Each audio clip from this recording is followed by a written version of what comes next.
for Bernie Sanders, of course. And he passed away this week. Young man, okay, 20s, maybe early 30s. And he was out there on the front lines all the time with the different marches and rallies and stuff like that. And he was involved in the whole stuff went on at the caucus and all that crap that went on here. And a lot of people believe that his death was related to depression and even post-traumatic stress from what he went through in this past year, you know, and the crap that went on here in Nevada. You know? And people need to realize, and I know I talk about it a lot, but people need to realize how traumatic this whole thing was here. You know, people who poured their heart and souls into working in his campaigns and stuff like that, and just had it ripped out from under them right in front of their faces. Cops called in. You know, outrageous stuff went on. And so we lost this brother here, David, and I want to dedicate this show to him and to his memory. Also, another good friend of mine named Paula. I met Paula, oh my God,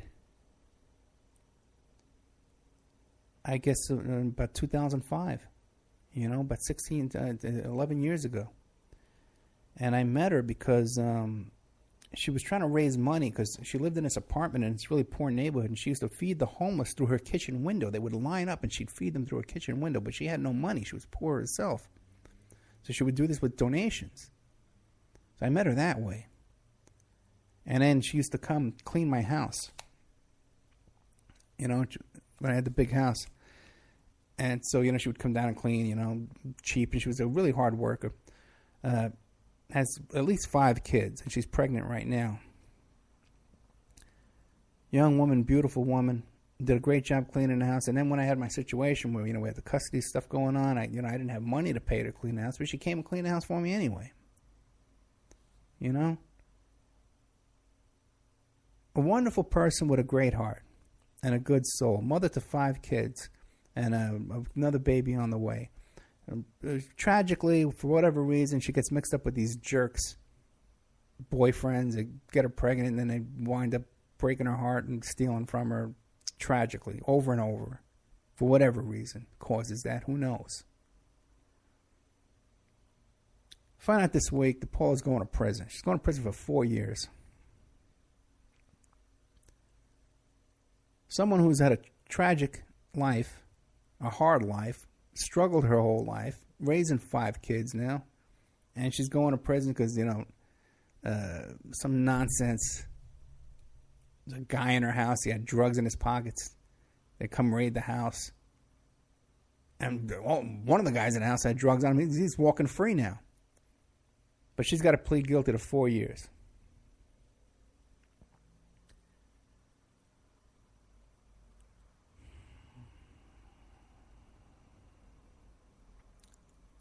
I also want to dedicate this show to my friend Therese, who's the head of this group over here, these Bee People group here in Nevada. Again, these Bernie supporters, you know, and now they're called bees because 1,000 bees can all gather together and, you know, make change, you know. And she just finds out that her daughter has diabetes, got rushed to the hospital with a diabetic crash, and just diagnosed this week. And this, you know, diabetes is not a new illness. They know how to diagnose diabetes. They know how to treat diabetes, especially when you first get it. It's not a big deal. You know, they should know how to do this. But this woman's been through hell this week, man. At the hospital, and they're getting the treatment's wrong, and then the diagnosis is messed up, and then their levels aren't correct, and they're sending her they sent her out of the hospital without the medication. She had to go to the drugstore, and the kid's crashing her in the drugstore because they're waiting. They're trying to get the insurance to fix all this. And it's just craziness. The way we live is insane. We're living under insane conditions right now, where a mother of 5 is getting thrown in prison for 4 years. Another guy's has such deep depression because our political system's a wreck. And another person is trying to take their kid to the hospital with a disease that's easily diagnosed and easily treated in 2016. But there's so much involved with it, with money and greed and power, and people just abusing each other, that we got these problems going on all over the place.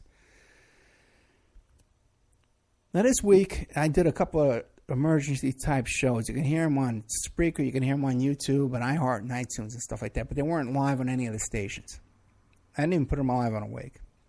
One was called Help, the other was called An Update on Awake and Opera and Report on a situation here. And I just, here I am, I'm trying to run a business. I'm trying to run a business as a private investigator, I'm trying to run this radio station. I'm trying to do this radio show. And I get a nice big retainer comes in from a client. Right? So I said, oh, great. I can go out. I can buy some sheets for my bed. I can go out and buy some food. I can pay my bills. I can pay the electric bill, Let me start paying all these bills, doing all this stuff. I got some money came in. So I'm paying everything here and there, boom, boom, boom. And then I go to buy some sheets last Friday, and my cards declined. I said, what the hell is this? I know there's a ton of money in there. I just had a great job. Easy job, too. And I come back and I check PayPal. They got a hold on my money. They because the sum of money I deposited was larger than unusual, so they're going to hold it. Without telling me. They sent me an email saying I got the money, but now they're surprise, surprise, you don't have the money. 1 minute we tell you got it, next minute we tell you don't have it. So I'm using my paying these bills and stuff like that. They're deducting that from my checking account. So every time they do this, I'm getting an overdraft. $35, $35, $35, $35, over and over and over. I had to report all these cards stolen so they would stop that, because there's no way to put a stop to that. So then all these monthly charges for the station start coming in. The server bill and the website bill and the Skype bill and the Spreaker bill and all these little bills that normally aren't a big deal. But every now they're coming in over and over again, and I'm getting hit with a $35 overdraft on each one. So I said, there's no hope. There's nothing I could do. I'll never dig out of this hole. And I was so depressed. I remember how I was talking about last week on my birthday. I says, these things happen on my birthday every year. So either something great happens or something horrible happens. And if I were to lose this show, I'd be devastated. I love doing this show, and I think we're making a difference, and I think we're getting someplace with this show and with this station. I'm working right now on a couple of hosts, but one of them is Ted Rubenstein. Worked with Mae Brussels. He worked with Dave Emery. He worked with Larry Flint, and now he wants to work with us. We can get him on there. Because now we got a station. And people, Pierce Redmond coming on board. We got quality people. The William Ramsey. We got quality people coming in here. This guy Peter Klein, TJ. We got these guys. Nick Drago, David Schurter. We got quality people coming in here. And we would have had people like Dave McGowan and Cisco Streetlove and Maury Terry. I believe we could have got Maury Terry on the station, but they're all dead. What does that tell you? There's something going on here. We're putting something together here real. But the thing is, I went on the air, and I know I'm pissed off, but I'm very optimistic, guys, more than ever before, because we went on the air. I went on the air, and I didn't expect anything to happen. I didn't expect any help to come in. And I said, guys, this may be the last show I'm ever going to do. This may be the last time I'll be able to broadcast, because everything would have got shut off, Everything would have been shut off. And I put out a plea there, and you guys came through. You came through, man. You came through. And I'm still overdrawn. I'm still negative on PayPal, but the checking account is cool. And I put a stop to all these overdrafts, and I have, they're going to unfreeze that money. But if you want to make a donation, you still can, okay? And then we definitely have to come up with a plan for the future on how to fund all this. I can't keep doing it myself. So you can send a donation through PayPal to get me current, get me out of the negative. I still need a couple hundred there. And that's PayPal at oppermanreport@gmail.com. Or else if you go to oppermanreport.com, you can give a donation there too, and it goes straight to my checking account. But the thing is, I'll tell you a little story, okay? There was another time in my life I was broke, okay? I told kind of the story last week. I was facing 15 years and all kind of stuff like that. And right around that time, I was driving a cab. I was driving car service on Staten Island for Village Car Service, okay? and you hardly made anything. But, anyway, I was struggling to get by at this time in my life. And I'm driving this car service. And when it was on Veterans Day, I picked up these kids, and they were being real jerks in the back of the car, and I was stopping short to kind of bump them around and being a jerk back at them. And then when I took them to where they had to go, they didn't want to pay me. So I had to actually take this kid and go into his pocket and take the money out of his pocket to get paid. That's how desperate I was back in those days. And one another time, too, these guys tried to rob me in the cab. It was a rough, job. You had these drunks come in the car.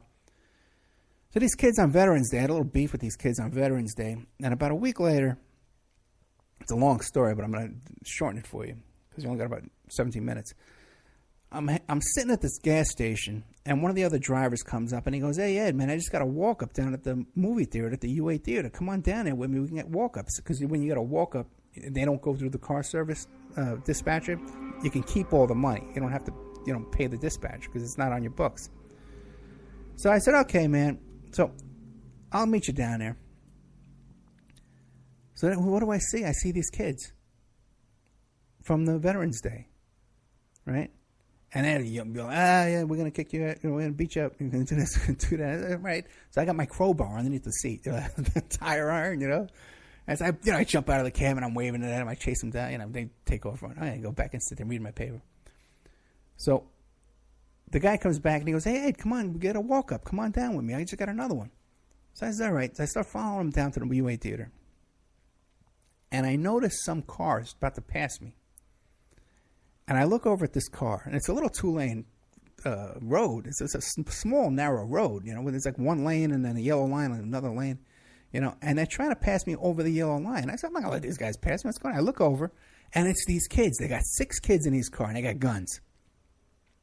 6 of them squeezed in there because they had said, "We're going to come back. We're going to beat you up." And I didn't really believe they were going to do that. But anyway, we're driving down. So now I'm driving down, and I'm not letting them pass me still. I'm keeping them over the yellow line.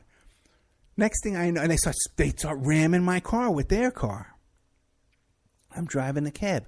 The next thing, and I saw they had guns in their hands. Next thing I know, bam, they shoot through my window. So we're driving down, and I'm keeping them over the yellow line. I get on the microphone, and I say, "This is Village 27. I need the police at my location." Right? And these guys are trying to run me off the road. "Eddie, where are you? Where are you?" I said, I'm heading down to the UA Theater. I don't want to share this story a million times. I love you, sweetie. So we're driving down there. I love you. So we're driving down there, and I'm ducking down now because they shot through the window. And I'm hearing all the other drivers saying, "Eddie, where are you? We'll come get you. Where are you?" And I go, "They're shooting at me." They're shooting at me now. And I'm ducked down as I'm driving. I barely even see where I'm going. And everybody shut up. Okay, everybody get off the mic. I'm not at the UA Theater. I'm on Amboy Road heading toward the UA Theater. Everybody shut up. So they take off. They had to turn because they couldn't stay in the oncoming traffic lane. They had to leave. And the base was right nearby. So I pull into the base. I said, "Everybody get off the air. I'm pulling into the base." So I get into the base, and the dispatcher calls the cops. They come down. The cops do nothing to help me. Okay, in fact, they took a report saying that it was a hit. They didn't even say a hit and run. I don't know what they said. It was some stupid. They didn't go looking for the bullet. I had glass in my hair and my shirt pocket, everywhere. Nothing. Cops don't help me a damn bit. Right? So, and the dispatcher says, "Hey, you want another car? You want to go back out?" I said, "No, I don't want to go back out. I've just been shot at." So I go home, and the next day I go back to work, 4 o'clock. I used to check in because I would drive. I used to drive like 18-hour shifts too, and just more than even allowed to do.